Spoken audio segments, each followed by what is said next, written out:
ইণ্ডিয়াই ভাৰত চৰকাৰক কৈছিল যে আপোনালোকে আশা কৰা ধৰণে ক'লা টকাসমূহ ক'লা সম্পত্তিতহে আছে, কিন্তু সেই কথা আওকাণ কৰি যেতিয়া কেন্দ্ৰীয় চৰকাৰে এনে এটা পদক্ষেপ গ্ৰহণ কৰিলে, তাৰ উত্তৰ দিবলগীয়া হ'ল প্ৰায় 150 গৰাকী লোকৰ জীৱনে। আৰু তেনে প্ৰেক্ষাপটতে আজি সদনত উত্থাপিত এই বিধেয়কখনক আমি কোনো পধ্যেই গ্ৰহণ কৰিব নোৱাৰোঁ আৰু বিৰোধী পক্ষৰ আসন গ্ৰহণ কৰিছোঁ।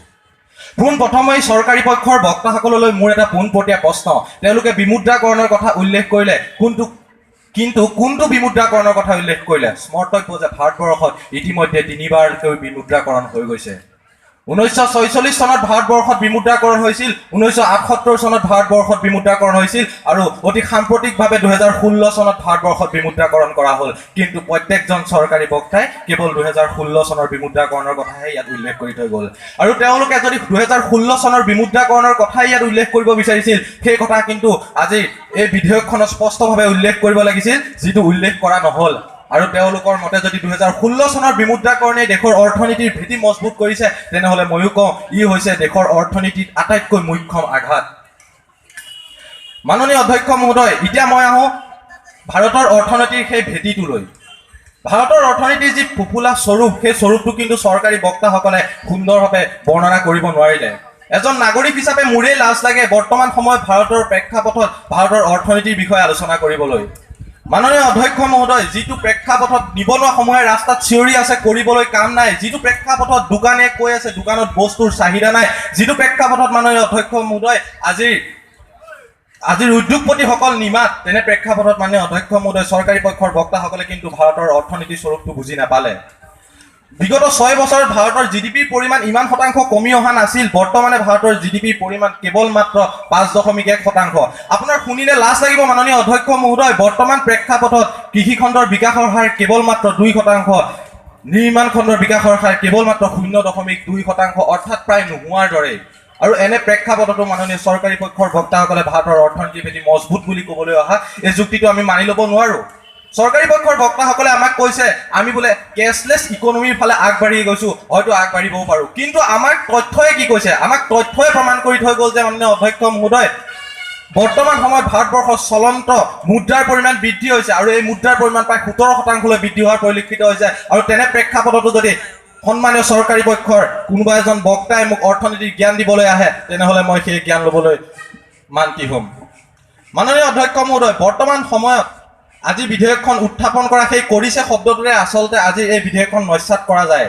বৰ্তমান সময়ত ভাৰতৰ অৰ্থনীতিৰ ভেটি মজবুত নহয়, যিটো প্ৰেক্ষাপটত মাননীয় অধ্যক্ষ মহোদয় চৰকাৰী অথবা বেচৰকাৰী কোনো এটা খণ্ডই লাভত নাই, যিটো সময়ত মাননীয় অধ্যক্ষ মহোদয় BSNLৰ দৰে কোম্পানী 10,000 কোটি টকা লোকচানত আছে, যিটো সময়ত অট'মোবাইল ছেক্টৰটো উভৰি আহিব পৰা নাই, তেনে প্ৰেক্ষাপটত মাননীয় অধ্যক্ষ মহোদয় আমি মানি ল'ব নোৱাৰোঁ ভাৰতৰ অৰ্থনীতিৰ ভেটি সবল হোৱা কথাটো। ভাৰতৰ অৰ্থনীতিৰ ভেটি সবল হ'ব তেতিয়া যেতিয়া নিবনুৱা সমস্যা সমাধানৰ বাবে ব্যৱস্থা গ্ৰহণ কৰা হ'ব, যেতিয়া কৃষকসকলৰ আত্মহত্যা হাৰ কমি যাব, যেতিয়া মাননীয় অধ্যক্ষ মহোদয় কৃষকসকলে এখন শুদ্ধ বজাৰৰ ব্যৱস্থা কৰি দিয়া হ'ব, এখন মুকলি বজাৰ য'ত তেওঁলোকে নিজৰ প্ৰাপ্যৰ মূল্য লাভ কৰিব। মাননীয় অধ্যক্ষ মহোদয়, ভাৰতৰ অৰ্থনীতিৰ ভেটি মজবুত হ'ব তেতিয়া যেতিয়া কেৱল মাত্ৰ আন্দোলন অথবা সংগ্ৰামেই কোনো এটা বিষয় সমাধানৰ যি মানসিকতা গঢ় লৈ দিছে, সেই মানসিকতা নাইকিয়া হ'ব।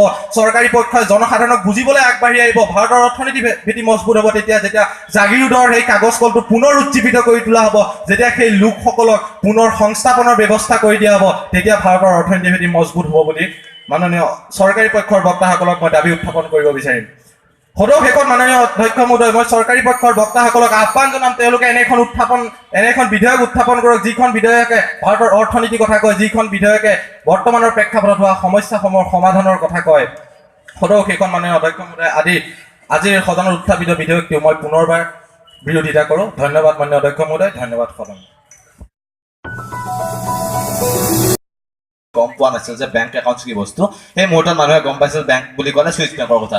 সেইখন ভাৰতবৰ্ষ, যিখন ভাৰতবৰ্ষত বিমুদ্ৰাকৰণৰ আগতে প্ৰায় শুনিছিলোঁ সন্ত্ৰাসবাদৰ কিছু বিক্ষিপ্তমূলক ঘটনা। এইখন ভাৰতবৰ্ষ, যিখন ভাৰতবৰ্ষত বিমুদ্ৰাকৰণৰ আগ মুহূৰ্তলৈকে দেশৰ 2-এটা শ্বপিং মলৰ বাহিৰে কোনো ঠাইতেই চুৱাইপ মেচিনৰ ব্যৱস্থা নাছিল। তেনে প্ৰেক্ষাপটত অধ্যক্ষ মহাশয়, আজিৰ সদনত উত্থাপিত বিধেয়কখনৰ লগত সম্পূৰ্ণ সহমত পোষণ কৰি মই ইয়াৰ সাপেক্ষে যুক্তি আগবঢ়াবলৈ প্ৰয়াস কৰিম।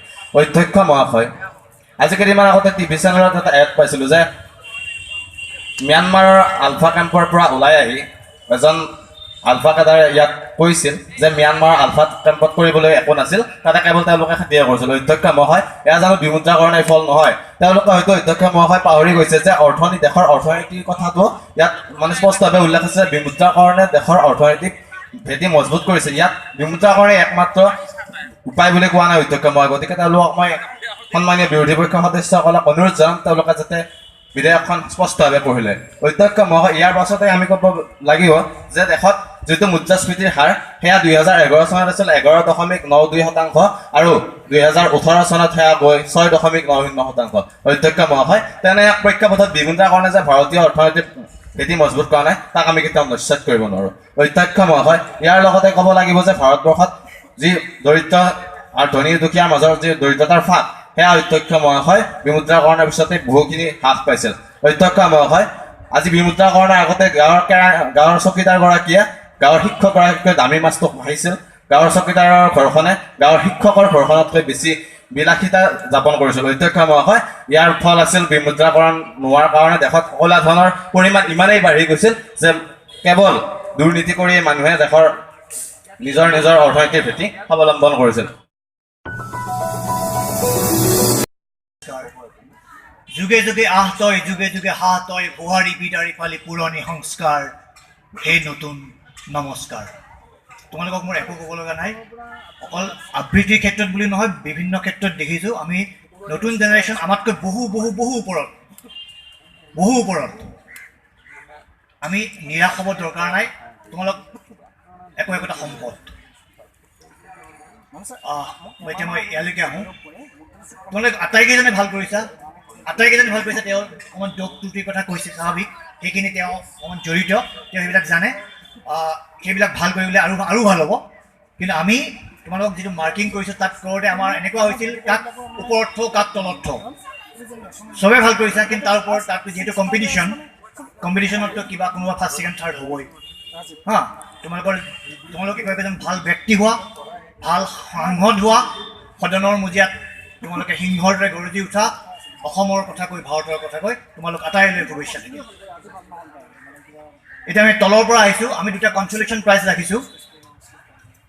এজন কৌশিক কিৰণ হাজৰিকা,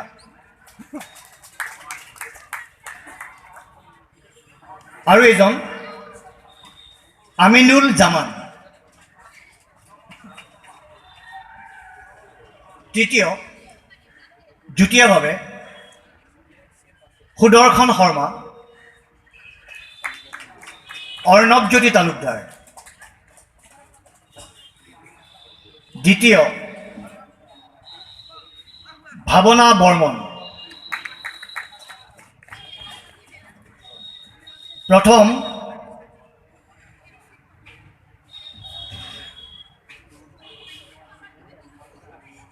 যজ্ঞপ্ৰতিম শইকীয়া। আটাইলৈ শুভেচ্ছা থাকিল, ধন্যবাদ।